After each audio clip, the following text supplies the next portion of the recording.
हो सकता है कि कुछ दिनों में ये वीडियो मेरी डिलीट हो जाए, कारण ही कुछ ऐसा है।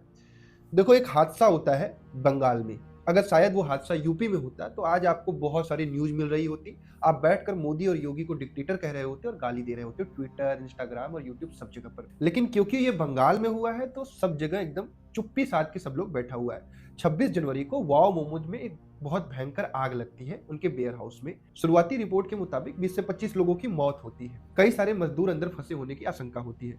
मैं साफ कर दे रहा हूँ आपको कि मैं फाइनल आंकड़े नहीं सुना रहा हूँ। मैं शुरुआती रिपोर्टिंग की बात कर रहा हूँ जो न्यूज रिपोर्ट्स में छपी थी। और यहीं से सवाल शुरू होता है, इतना बड़ा हादसा, इतना बड़ा ह्यूमन कॉस्ट और नेशनल मीडिया में ना ही किसी इस तरीके की मीडिया में ना ग्राउंड रिपोर्ट, ना फॉलो अप, ना ही कोई सवाल। इतना सन्नाटा छाया हुआ है कि जैसे कुछ हुआ ही नहीं है। अब ध्यान से मेरी बात समझो। कुछ पत्रकार, कुछ रिपोर्टर जो अपने आप को बहुत निष्पक्ष कहते हैं, मैं आरोप नहीं लगा रहा हूँ, मैं अपनी एक समझदारी से तुम्हें ये बात कह रहा हूँ और आपसे ये चीज पूछ रहा हूँ।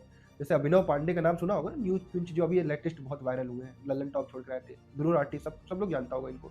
श्याम मीरा सिंह बहुत वायरल भी है, अजीत अंजुम, इन सब ने एक सिंगल रिपोर्ट नहीं की इस टॉपिक पर। एक भी ग्राउंड रिपोर्टिंग नहीं हुई है इस टॉपिक पर, इनमें से किसी एक भी व्यक्ति से गुवाहाटी के कोई शॉर्ट्स भी नहीं आई है। ना ग्राउंड पर जाकर सवाल पूछा है, ना सिस्टम से सवाल पूछा है, ना विक्टिम पर किसी प्रकार का कोई फोकस किया गया है। आपको अगर विश्वास नहीं होता जाकर इनके यूट्यूब, इंस्टाग्राम हर एक पेजेस को खंगाल लीजिएगा। अभी हाल ही में नोएडा में मौत हुई थी।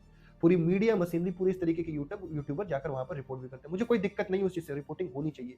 लेकिन जब बंगाल में इस तरीके की खबरें आती है तो मीडिया अचानक से रिस्पॉन्सिबल जर्नलिज्म वाला टैग लेकर क्यों घूमने लगती है? क्या इंसाफ का पैमाना राज्यों को देखकर चुना जा रहा है?